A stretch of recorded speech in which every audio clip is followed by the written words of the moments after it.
Welcome to Thrive in the Mess. I'm your host, Lisa Hutchcraft-Whitmer. So, hey friend, welcome to Thrive in the Mess. I'm excited you're here today. We are doing a deep dive looking at how to navigate as a parent that transition of when our children enter into young adulthood. Some people call it empty nest. Some people, it's dropping off your child at college, or maybe your young adult is moving out into another state, work, wherever they are. But really focusing on how can we navigate this as a parent. So it can bring all kinds of emotions, and I'm thrilled to have my husband, Rick, with me on this one because we've had to navigate this. But I will tell you, we are not experts with this. We're experts on our story with this, but it's always a work in progress too, because you bring up your children and there's varying degrees of emptying out nest.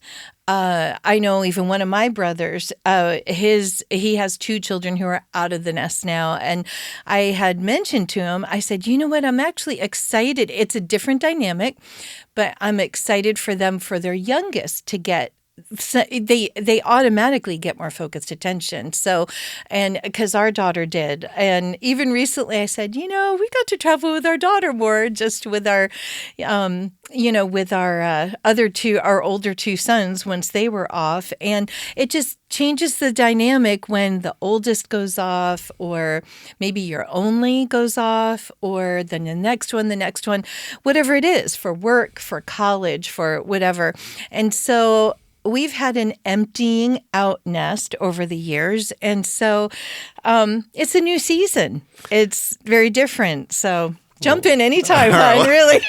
Thank you so much, Lisa, for having me on. It's really an honor. It's been exciting to see how this podcast has continued to grow and touch and influence lives as we talk about the messes in our lives, and certainly this whole journey of parenting into young adulthood has been...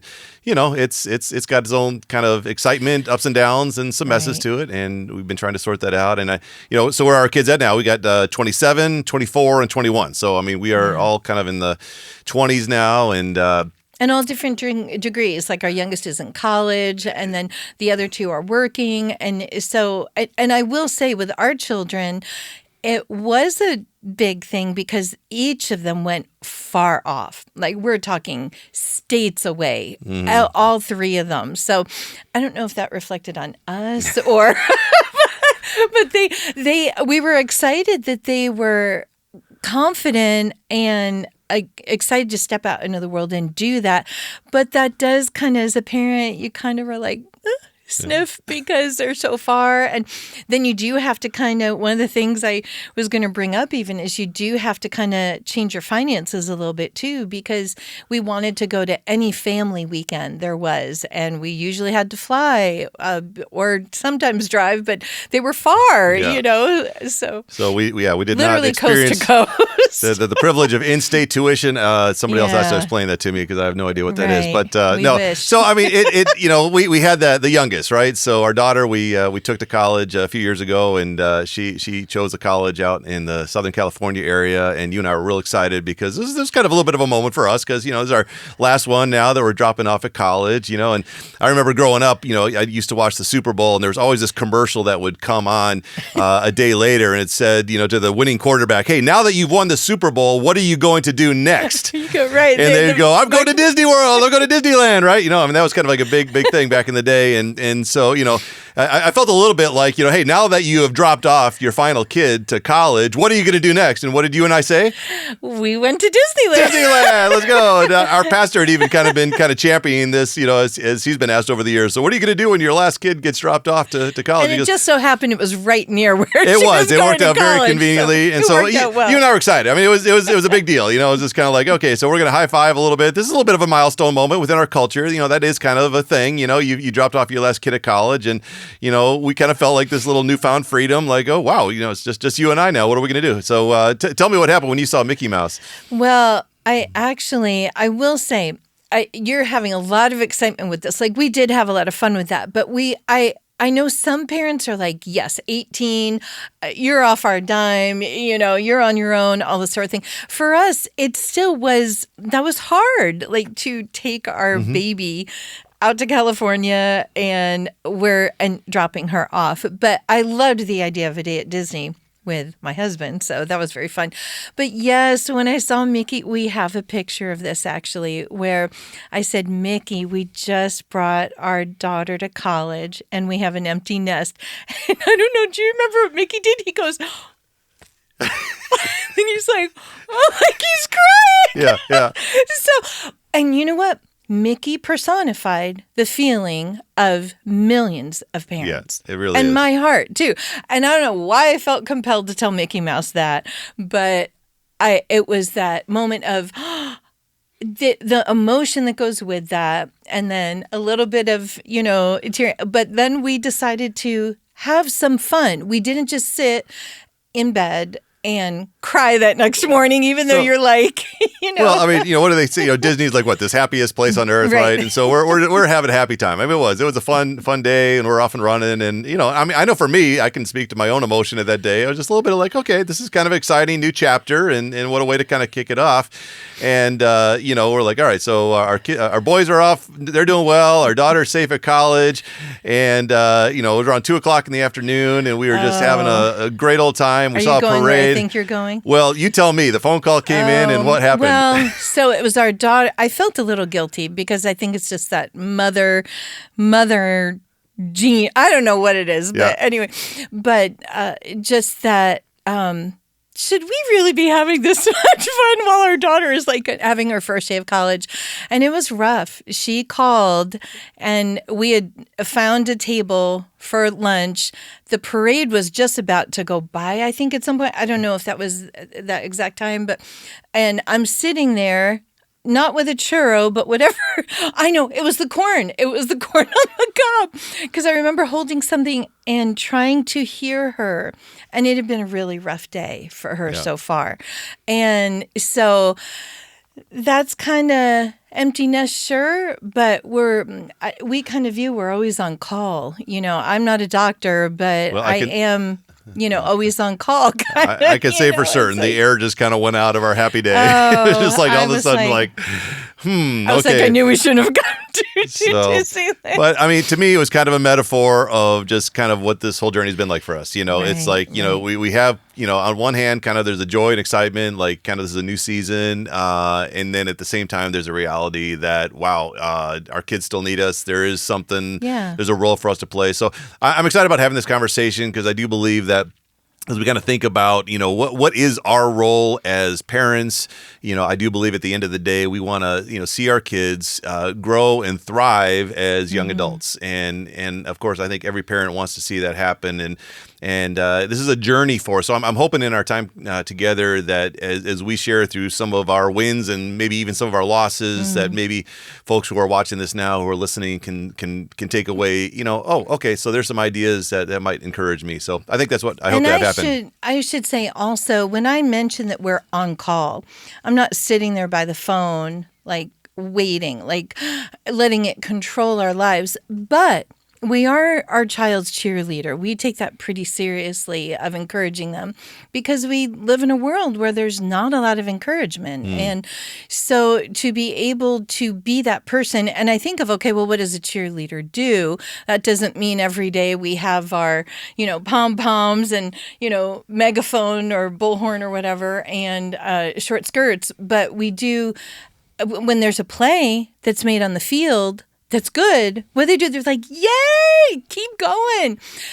When they fumble, they're still going to say, whatever. I'm not going to get the cheers right, but sometimes they'll say, push them back, way back, And so whether it's they've had a great success on the field or not great success, we're that cheerleader. So that's where, that day, even with our daughter, it's the resiliency that we see grow in our child.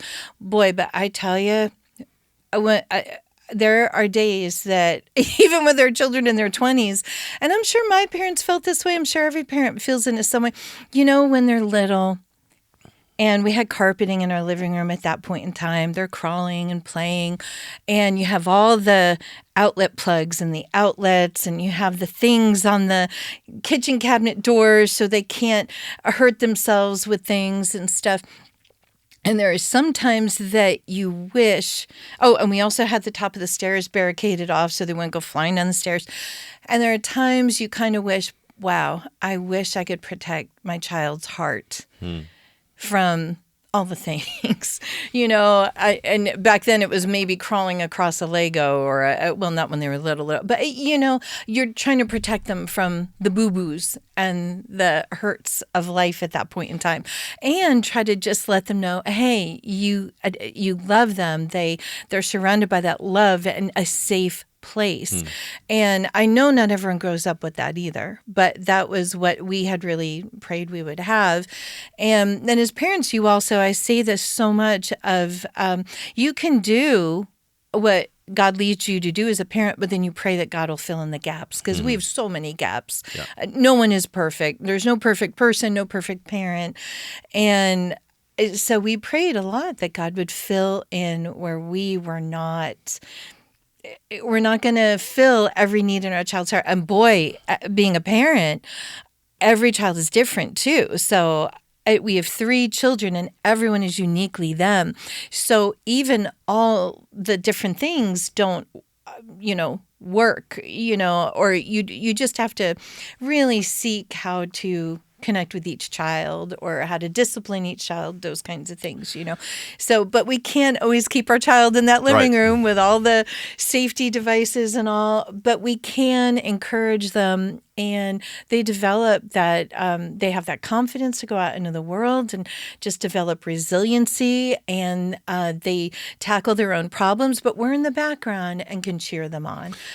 Absolutely. I love what you're saying on that. I think that our culture makes a real big deal of kind of these milestones that move from, kind of childhood into adulthood, and so we've talked, some about this, whether it's, dropping them off at college, or maybe there's a graduation, or maybe they're finishing college, or maybe, there's something about age 18, age 22, or like, our culture goes, hey, congratulations, mom and dad, you got them to this point. Your job's done. You're a winner. And, it's their job to take it from here.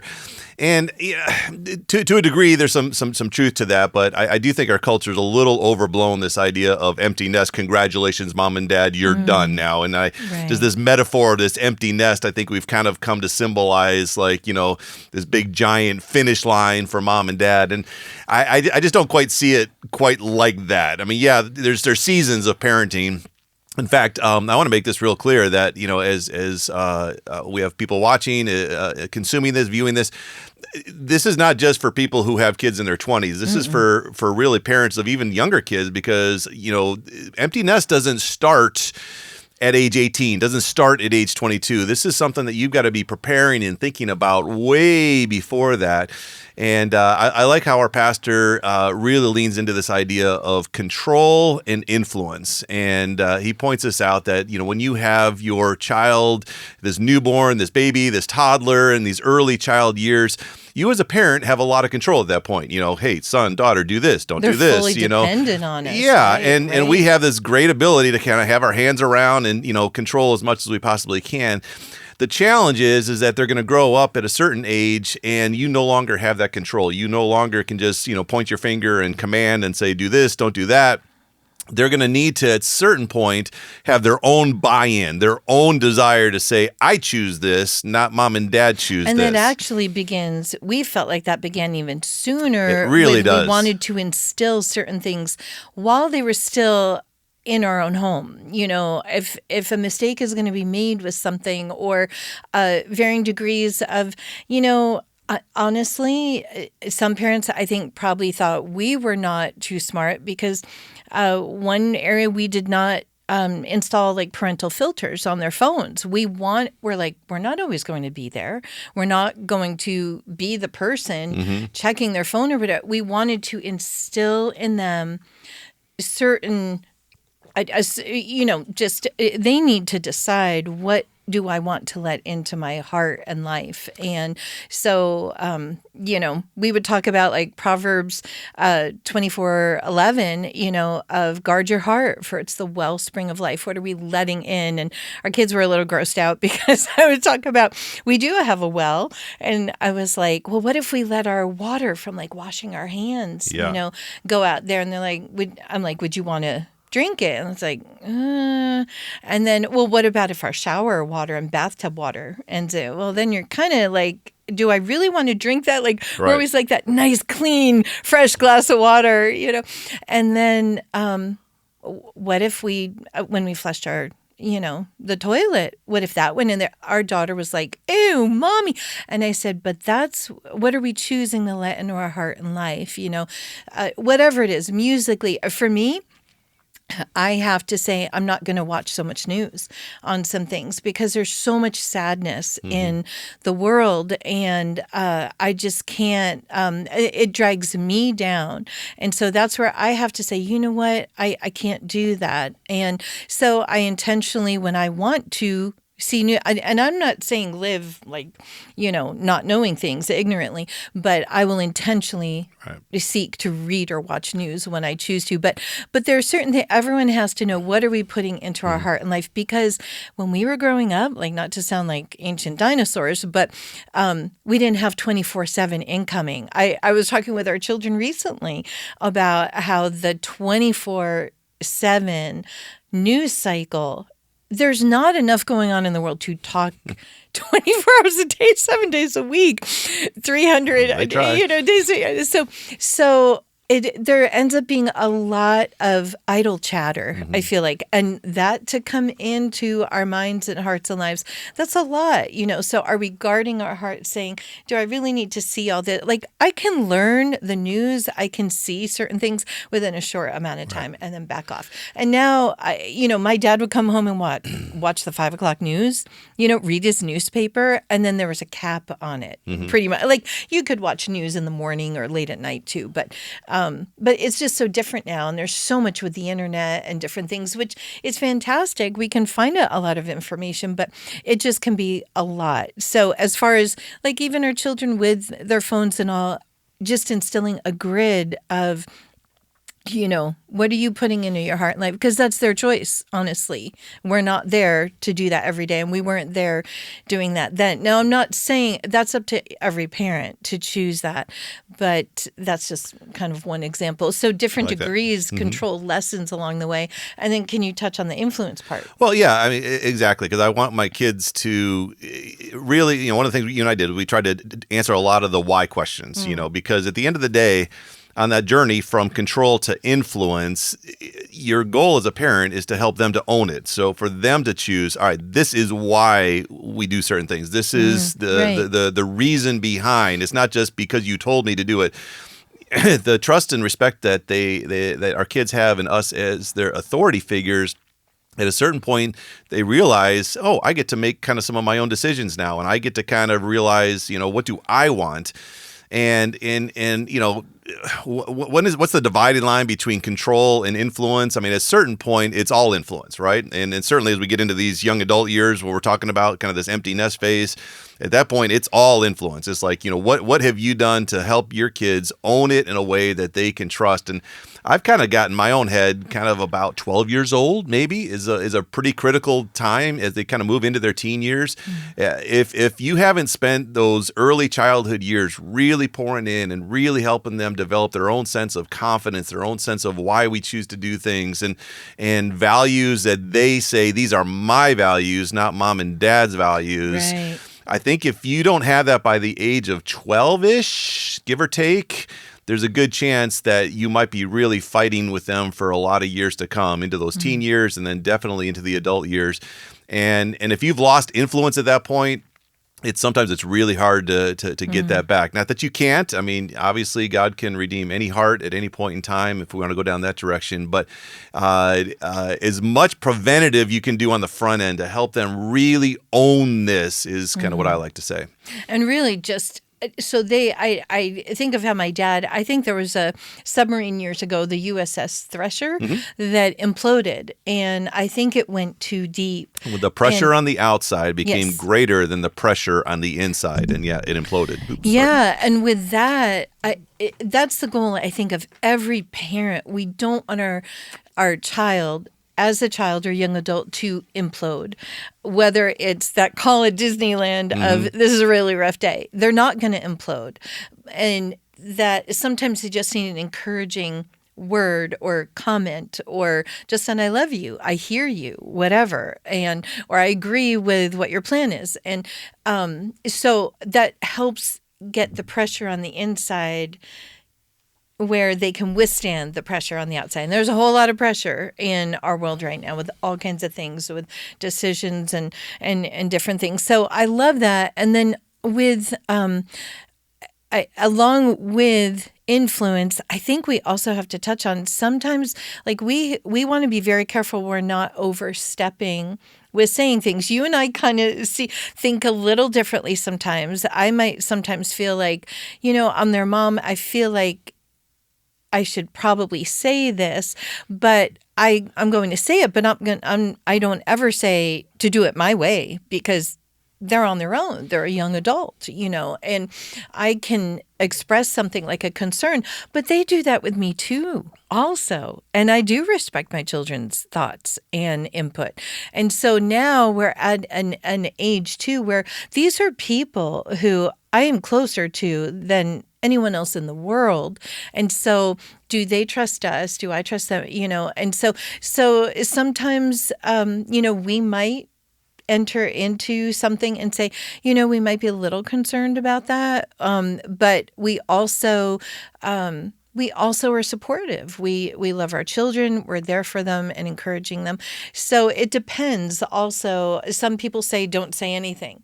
So there's just kind of a mix. It's a tricky balance. It's their own life. It is, and so I just kind of want to touch on that. Do you have any thoughts on that? I have a lot of thoughts. I think that first of all, at the end of the day, as young adult children, it's their decision, right? And I want my kids to know at the end of the day that I will offer some input from time to time, not on everything. And you got to choose your battles, I think, as parents, very carefully. Yes. Because if you push too hard on too many, you push them away. You push them away, and they'll tune you out completely. So and there's all these broken relationships right now that we hear of just not even talking with parents. And I do understand there are some boundaries that some people need to have in life. There's been abusive situations or neglectful and things, and that's really hard. That's a different category, yeah. Yes, there can be forgiveness and things in that, but sometimes there also need to be just some boundaries to protect yourself and your family that you have now. But as far as we can, we want to not totally push our child away and say, you know what, this is what my parents think. I know this is what they're going to think. But also we need to have open communication. I don't want them to assume this is what mom and dad will think. Sometimes we surprise them by what we say. Yeah. Like, this is not what I thought mom and dad would say.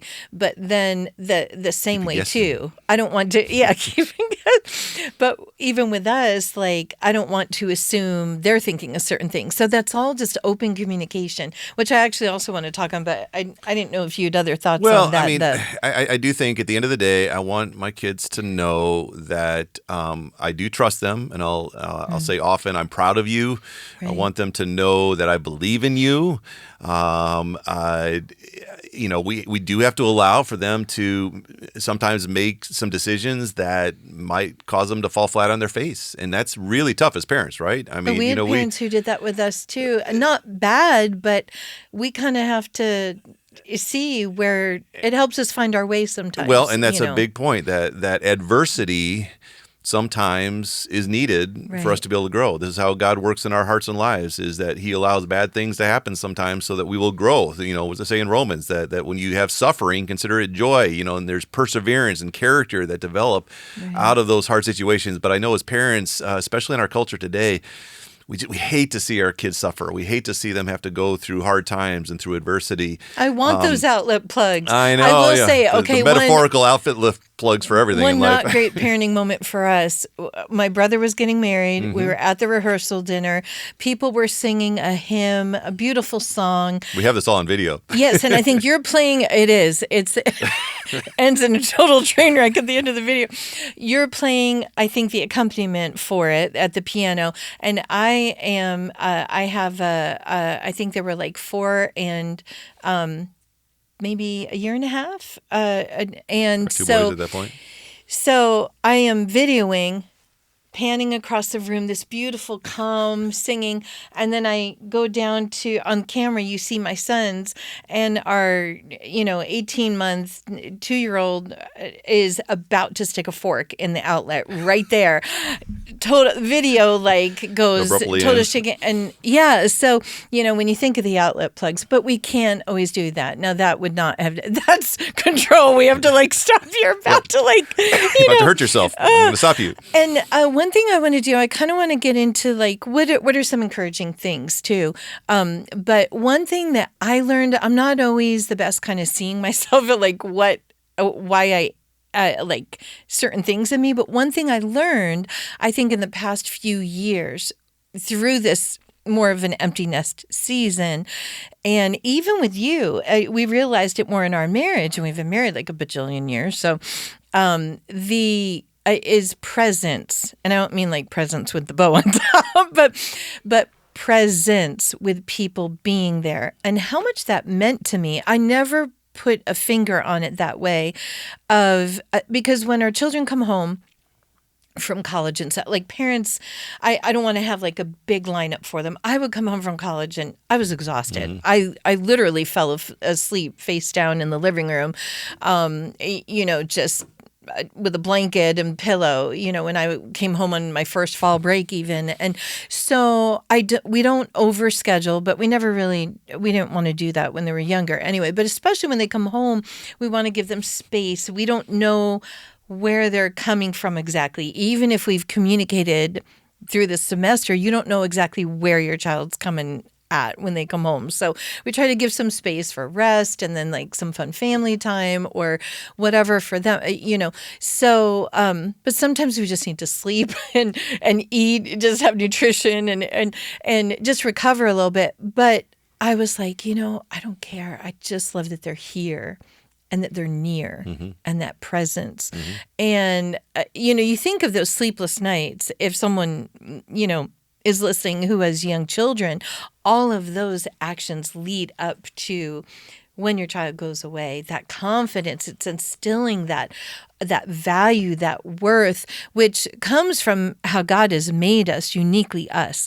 But then any adult, a parent in our life, and I'm sorry for those who have not had a parent who have been like that, because that is really rough, and leaves a lot of wounds and scars. And I commend parents who are stepping out and seeking to be different than some of the trauma they walked through. And even the fact that they're looking at being different is huge. They're making that mentality alone. I see young women and young men who are it's going to be different for my children. And it is, because they have seen it, and they acknowledge it, and they're making different choices.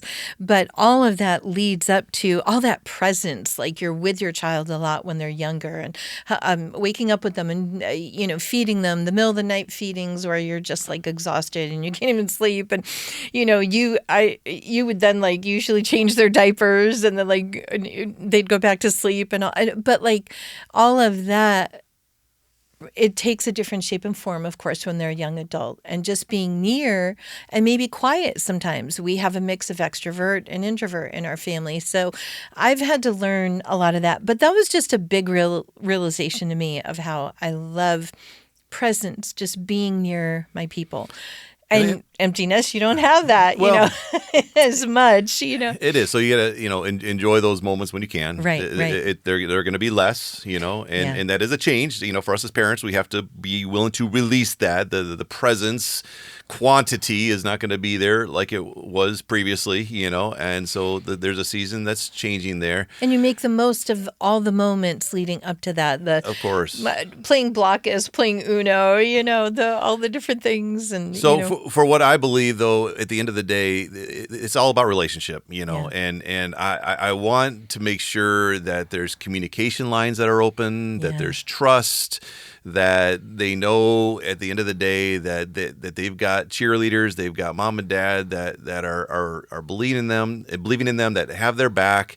And when they do make a mistake, it's like, we need to be the first to be able to, forgive, to be able to say, hey, learn from this, and sure, there may be consequences, but I want you to be able to really grow and there are mature. times we need to apologize, even as it goes adults. Both ways. Oh my goodness. Yeah. And that's the whole thing, that like now for the first time, we're like a little bit more peers, right? I've kind of thought of that quite a bit with my adult kids. It's no longer, I try and kind of take off the dad hat, and kind of say, all right, let's just, at this point now, we're two adults, having conversations. Right, and right. I hope that we can mutually be encouraging to each other.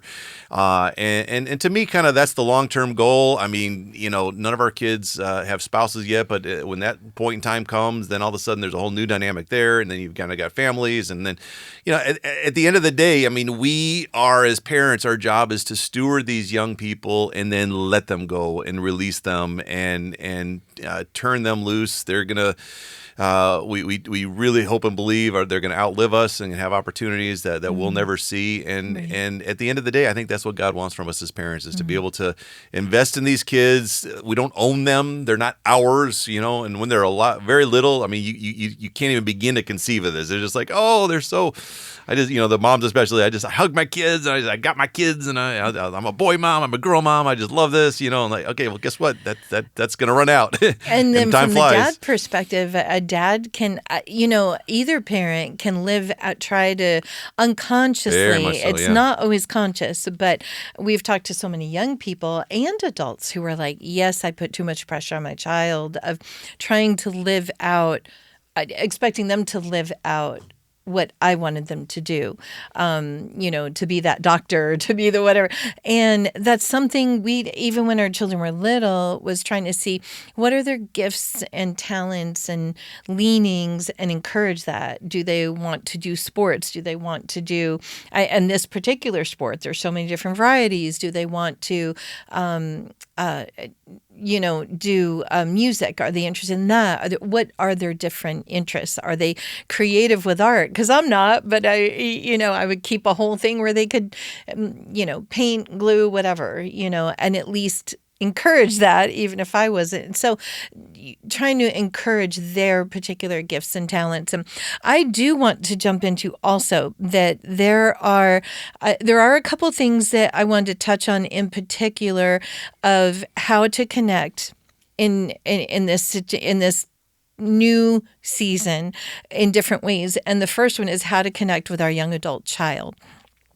And if we have that young adult child. And one thing that is huge for you and me is to really talk to God about each of our children, and they're uniquely them. I will tell you, I really recommend, I love this book. I've all these bookmarks in it, which makes it twice as thick, but it's called Praying the Scriptures for Your Adult Children. And I think she has one for younger children. I came across this later, but I love this. And there's actually verses in here that are encouraging for me. And it literally will say, you can pray this for you. And they're so hopeful and for you in that season. And they're all topical. It deals with everything of, when with your young adult child.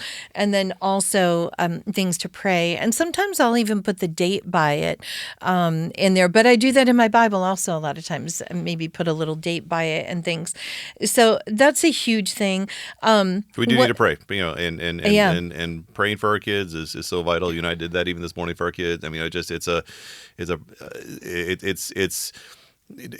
we can't control, but God certainly is in control. And so by talking to him and I think that does two things. Number one, God answers prayer, but also it helps in our own heart posture to truly release them into to God's authority. Because God has all authority. So if they're making mistakes, if they're not living well, I love how like Jim Elliot, if you know who that famous missionary martyr, his parents at a certain point just realized, look, Jim, you are authority. You give authority to God for your life at this point. We're done. I mean, we've done our job. Now you report to God. And to me, just mentally, that's kind of helped out because at the end of the day, all of us, we have to give an account to God for our own lives, including our own kids. God's going to ask us, what did we do to help our kids succeed, but at the end of the day, it's not up to us. I mean, if our kids make wise choices or poor choices, they're going to be accountable to God ultimately for their choices, and that's helped me a little bit to be able to release. If my kids make some really dumb choices, that's between them and God at this point. I am I a perfect parent? No, but at the same time, same for us. Our parents were responsible for our dumb choices. It's like, and on it goes because we're each responsible for ourselves. But I do think one of the things that's good also is in this new season is to kind of give some space to our young adult. I remember, I will touch on this because all of our children, here's another thing, is the communication, because all three of our children communicate differently. Some might want to FaceTime. Some barely check their text. Some will text sometimes. Some text pictures of what they're eating. Some, and they're focusing. They're in a new season, maybe with a new job at college. Maybe they're off with a family, whatever it is. And they kind of do. It's just like us. We needed to kind of focus on our new season, whatever that was. And so my first week of college, now I did communicate with my parents quite a bit, but I know that my first day of school, I called my parents in tears. So I was like, now I understand why we got the call. Well, it was you. Well, for me, it was a scheduling thing. You got the parents, you got the kids you deserved. But for me, it was like a scheduling thing. Everything's lined up and you're great stepping out into the unknown, but then stuff got thrown up in the air. Right. So anyway, it was a little messy. But to give that space, and like we're all dying to know, how's my child doing? Like, right. These first few days. And I remember I was ecstatic to see something from my son, like on his Instagram, my younger son, that he had a lobster dinner, his first thing. And then I guess he got extra tickets and got other people's lobster meal. And I was like, oh, that's so cool. I love that. Now, we don't always have, my parents didn't have Instagram to see what was going on. And some people like to have distance, not have their parents follow their Instagram or whatever. But all the things of just giving a little bit of space so they can process that. We're dying to know how they're doing, but sometimes they just need to be able to breathe a little bit. I can't help but think, as far as the communication, our younger son went on a summer trip, like a missions trip. And so I didn't think we'd hear a whole lot, but I was like, if you can touch base every now and then. So 2 days in, we get a text, I'm not dead. And then like a week later, nothing. It's like crickets and it's like, I'm still not dead. What's the next one?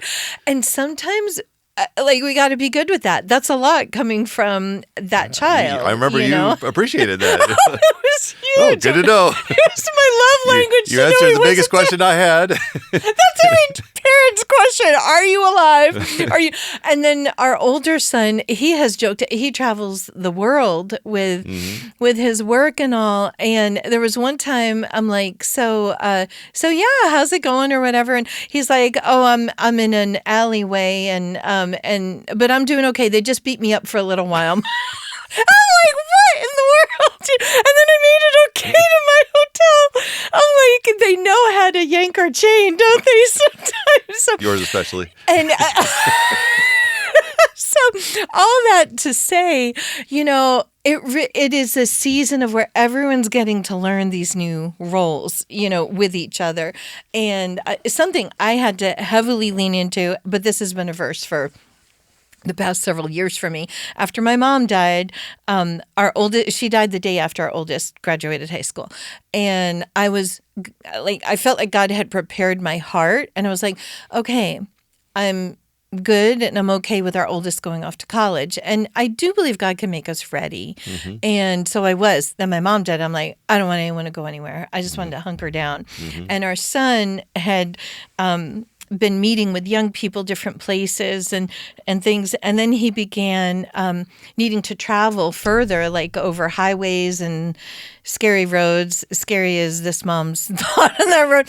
And I was like, I can't do this. And then there was a local community person killed on one of those highways. And I'm like, I am so not ready for this. My mom died. My son's even needing to drive. And he's still a younger driver, all this sort of thing. And so I was reading in Psalms. Actually, no, this is Isaiah. I'm sorry. But I do go to Psalms quite a bit. But Isaiah 52:12, and it's the last part of the verse. And I read it. I'm like, okay, Lise. And it says, the Lord goes before you. The God of Israel is your rear guard. And I was like, okay, what did the God of Israel do? And in the Bible, he parted a sea. He provided, bread from heaven, literally. And so I'm like, do I trust God with my child's life? Because it says he goes before him and behind him. And that's the same with anything. And now we have a son who hikes. He hikes with bear spray, Boy, I'd really like him back in that living room, the carpeted living room. And when I'm praying, I hope he doesn't see any wildlife. And he did see a couple bears, but they were further away, on one of his hikes. So, and the world is full of bears out there, right? Ooh. Not just the real bears, but so I find myself praying for literal bears and other things that we pray won't hurt the heart of our child. Or, our daughter is in a major city, and so just to go to work or school or anything, I pray for her safety and protection also. So all of that ties into praying, but also the space of letting them succeed. Mm-hmm. But we will say, with our daughter, you rode the subway with her first, or the train with her first, just to help enable our child to jump in, and help them gain confidence. So sometimes a child wants to just jump on in, and other times it just helps to come alongside, and then they're off and running. It depends on the child. And you're bringing up a really good point, because, when are our kids ready for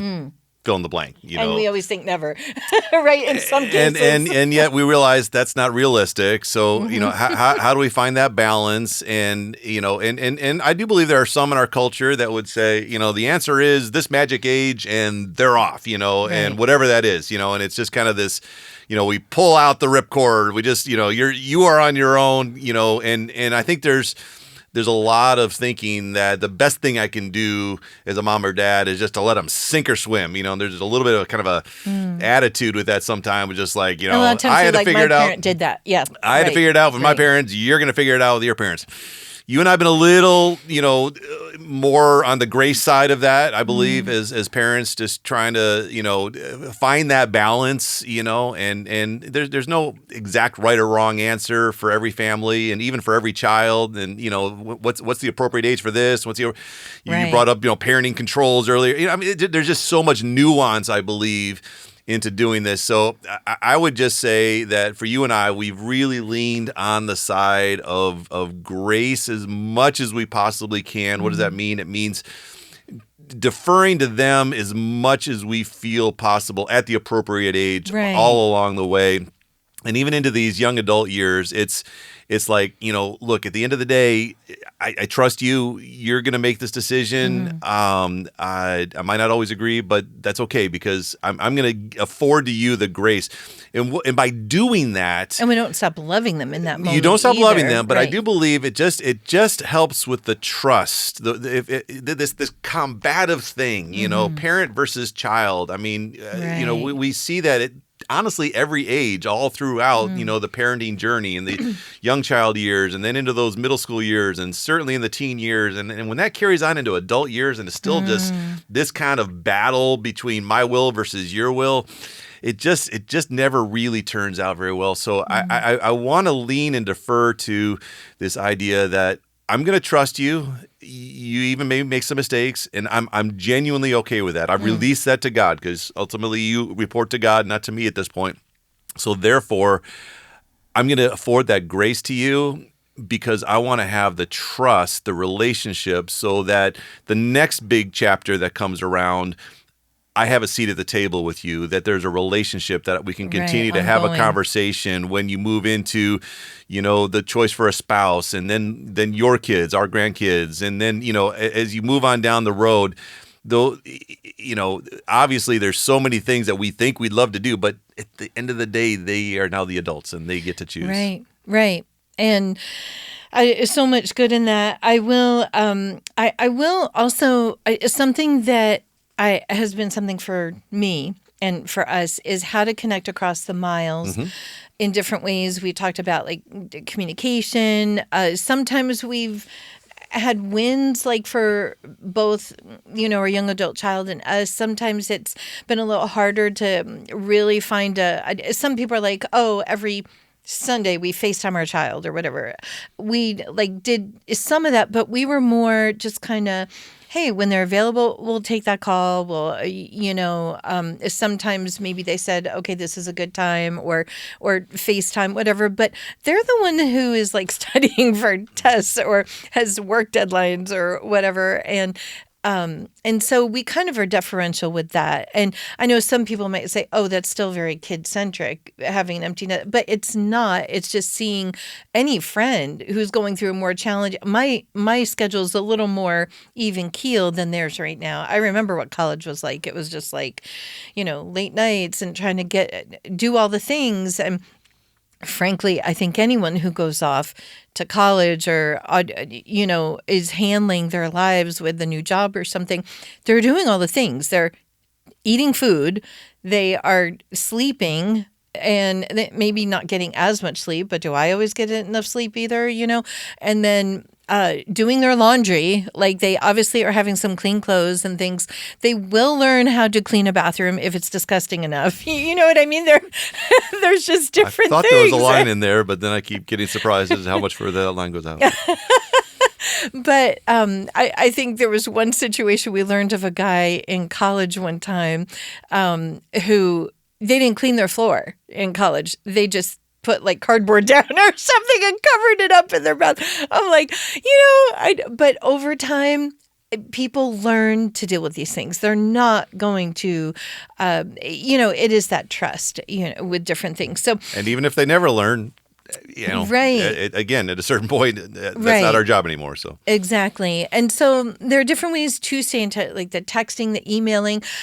Sometimes I like doing Venmo, even with our young adult children who are working in things. It's like, who doesn't like getting just like $10? Now, some people might send $100, but for me, I'm like, it means the world to me if someone even just gives me a $5 gift card. You know what I mean? Love just them in their love language, and you can go just get a little coffee, encouragement goes a long way. Absolutely. Just some little something that you're thinking of them. It helps care keep packages. helps keep the relationship nurtured, yes. and something you can do. Yeah, the care package is a great idea. Care packages was something, little gift cards like local. If we went for like a family weekend in college, that's when I would buy maybe a local coffee shop or restaurant gift card and then put it in their stocking or mail it to them as a little something, kind of just, squirrel away a little something later. So just ways to connect with them in their world. Mm-hmm. And so I feel like every parent, that's different. Like they can, figure out how that's going to work. And I do also want to touch on, there's a lot about like how to connect with your young adult child. I want to touch on, how do you connect with your husband or wife? in this new season. I was going to bring that up if you didn't. So there, and I have four of these how to connect with. Well, I wrote this down. Marriages should outlast the kids in the home, and that's the biblical principle that at the end of the day, when the kids are off and gone, guess who's left? It's husband and wife. And so here we are. How are we doing? Well, we're still here, but I do think there are a lot more divorces, though, too, in that it's a hard transition to navigate because both the father and mother have now sometimes it seems like it hits women more, especially if they have chosen to be a stay-at-home mom and things, because you've poured so much into that child, and it's like, how do I fill my days? Like, you're not running the sports things and this and that, and especially after the rush of senior year in high school, where it is like activities galore, even if they're not involved in anything, all the graduation stuff. And then it's like, what just happened? It's awfully quiet. What was the saying? There was something about empty nest, and it was like, the house is so quiet, I now hear my husband chewing, or something like that. There's some really funny things out there about like empty nest stuff. The social media world takes the humor in what we're talking about here to the nth degree. I don't think I've ever thought of your chewing, by the way. There's a lot of drama in this. So. Well, there's so many things like that. So anyway, just I think for you and me, we went to Disneyland first, so that was kind of fun. But then we did choose to. I tried to do some dates. We actually were working together at the time. We still work together some now, and so we did still have a lot in common and shared, but I do think that is something, we use the word being intentional, and so that's something we knew we needed to be intentional about this, the being intentional with connecting with your young adult child, of like doing those family weekends, or just going to visit your child to connect when their schedule allows it, those things, but also being intentional of how to connect with your spouse, with your husband or wife, if you're married, and so, I think there are different choices. Going out to eat, it's like, wow, we're not paying for a family of 5, and just to be able to, we can actually maybe share some things, it's I guess we shared before too, but it's just, it is different, but it is definitely a connection that if that connection hasn't been kept up over the years with children, it's really a key time more than ever to make sure you're shoring that up. Go away together, plan a weekend away. It's really important and vital to keep that, because you guys are the ones together still then. Right. Yeah, it's very important for husband and wife to find creative ways to rediscover each other, to be able to start kind of a new season that just does require some of that intentionality. I think some of it involves just even emotionally being there for each other, because you've addressed from kind of the female perspective of the mom. I just wow, this is really kind of hard for me, because so much of the last 18-20 years have been invested in these kids, and now all of a sudden who am I as a mom now that I'm no longer this direct hands-on mom role that I had for so many years. Well, for dads, it can sometimes be the activities that we used to share and do, and hiking, and watching the sports games. Where's my compadres to come and do the things that I like to do, and so it's definitely kind of a new season, and I think again there needs to be, not only, we've talked a lot about grace with your kids, but just even grace with each other, to make sure that we're present for each other, and I'm sure I haven't been there perfectly for your emotional needs through this journey, and there's just different things that we have to be aware of to realize, we've got to have each other's back, and we're still a team, and it's just a new season, but we've got to remember we're always on the same team. And to have some creativity with that too, of just like we're reaching out with our child, in different ways, a little gift card or Venmo or whatever. What's a way I can love my husband during the season, or my wife? Like, does she need flowers? Does she need, her favorite drink? Does my husband want whatever, like a subscription to, you'd probably love a subscription to watch some of your sports games, but we've decided no right now. But, those kinds of things, just, or to even as simple as sitting and watching maybe a game or part of a game with your spouse, if that's not your thing necessarily, or there's just different ways, and it's different in every relationship. So just seeking creativity and intentionality with that. So I also want to mention, this isn't totally empty nest, but how do you connect with other children or a child still at home? That's another thing. If you don't have a fully empty nest, how do you still connect with that child? Like if they're younger or if they are already a young adult, there's differing degrees of, I want to touch on first the child who's still at home, like our daughter. She went along with us and we traveled. If we went to family weekends to visit the, other siblings, she came along too. And I remember she loved just hanging out in the library, one of the places, one of the college libraries. And so we didn't make her do all the activities, but she was in on it. She was a part of it, and still respecting her wishes of, hey, it's a trip, but she gets to be able to be, she can choose. She can go hang out in the library. We'll go to that event or activity, So just kind of doing special things with that child left at home, because if you have an older child, that's, they get attention when they're younger, for a little while. And then with every child you have, it's just kind of a special season with the younger ones. And then also we did have 2 at home for a while too when our oldest went off, and just different experiences with them, because part of me is like, we can't do this if we don't have all 5 of us. Right.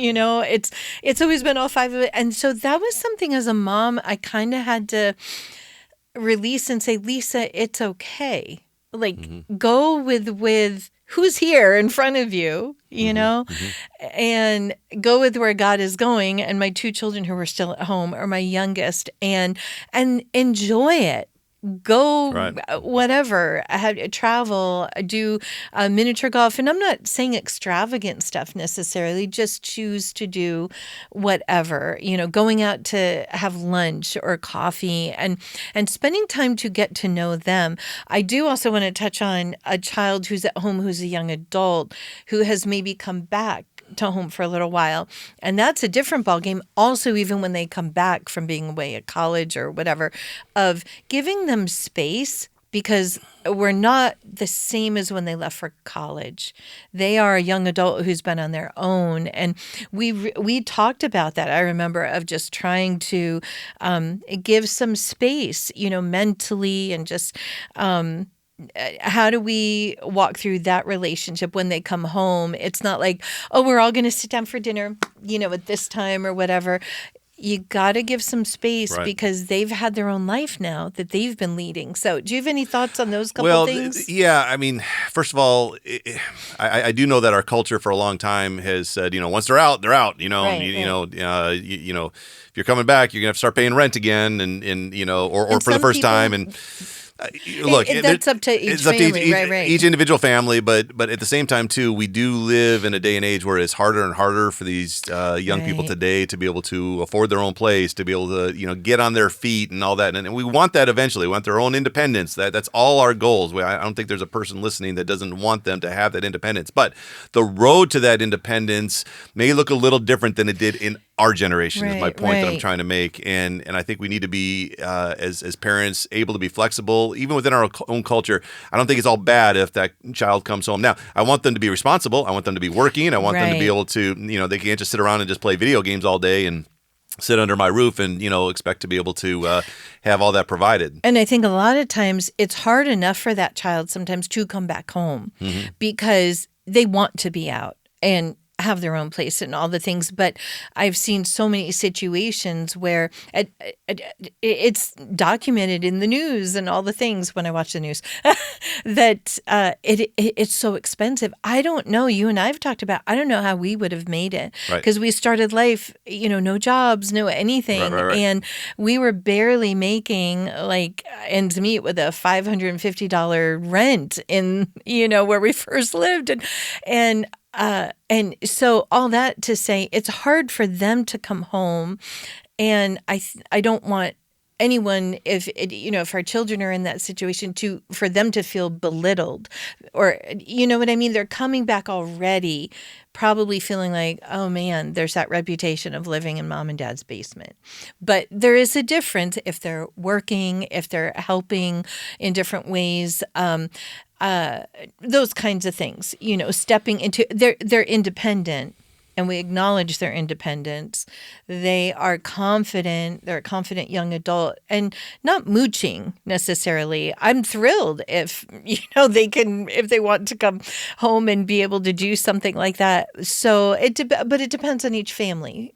It really does, and it depends on the culture, too. I mean, we're very U.S.-centric in how we approach this, but when you start thinking around the world, there's just an awful lot of, 2, 3, 4 generations living in the same space together. I mean, they just don't have options for much different. So, there's a lot of fluidity in how to go about this. At the end of the day, the bottom line is our job is to raise these kids, to turn them loose, to be able to champion and cheer them on, and just trust that God's going to really work in their heart and lives as they move into adulthood. Right. I also want to touch on how do I connect with me? The first thing I want to mention with that is I do believe in any changing season, there's a touch of grief and loss. Yes. And lost the way it was, Yeah, it's just different. And so, and even for a mom, I'm sure, I know so many parents are like this. If I could produce a video of like the moment you drop your child off at college or their job or whatever, the video that goes through my mind of you're holding them, feeding them in the middle. Okay, now I'll get teary. I don't want to get teary. But the video, we can go there really fast. I didn't even think it would catch me. And I'm just like, oh my goodness. But we can go through. We see our child that way.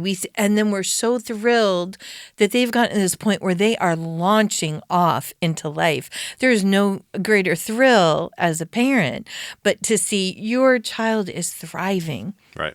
And in the mess. Yeah. Well, and I don't say that lightly because there's so many messes, of thriving. And I don't think I was always thriving, but the thing in college and things, but we can't say we're totally not thriving. There are choices that we make of even saying, I'm going to do this today. I'm going to do that we are thriving just by making small choices. It doesn't have to be earth-shattering things.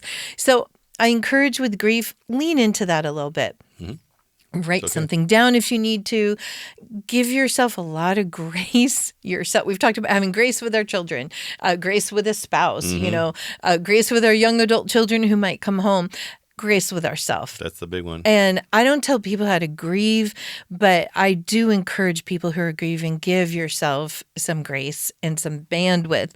Don't tackle tons of new projects because that grief will still be lurking in there. And I'm not saying walk around with tissues for days on end, but I am encouraging, and even for me, to lean into it for a little bit, acknowledge it, and then get back to life, And there might be moments that, jerk your heart sometimes, but if we don't acknowledge it, it's still there. It's just how much will it affect us? Are we pushing it down? Grief always comes back up, like that beach ball that gets pushed underneath. So I really encourage anyone transitioning into this season to not push that down. Yeah. You can go skipping off to Disneyland, but there's still that heart tug of my family is different, and this has changed. We don't have all 5 of us, sleeping here. They're all sleeping different places and, out in the world and in alleyways or saying they're in alleyways, And for some people, I think especially, sometimes the moms, there's a whole new set of time. I've got like time that I didn't have before,